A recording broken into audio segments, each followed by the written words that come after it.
But then it's that whole thing of I didn't have enough to hold on to. So when I landed, I was um put in isolation. Thankfully, my university was providing like 2 weeks isolation for students. So I was thankfully did not have to pay accommodation for 2 weeks, and I was able to sort out my life. But in those 2 weeks, I needed to buy things. I needed to buy food. I needed to buy what I would eat and all.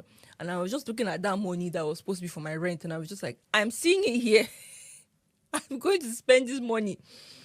Somehow I didn't. I mean, I think there was like an extra 50 or so that I was able to use and hold myself for those 2 weeks. And then I was able to get that.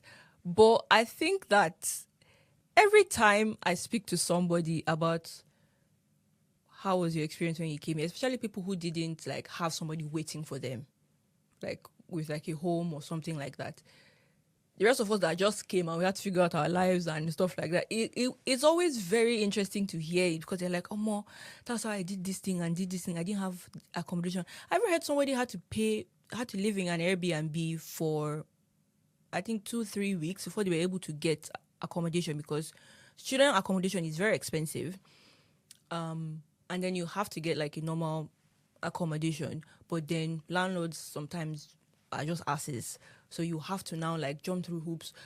Nobody's willing to house you. At least you don't know anybody that's going to house you.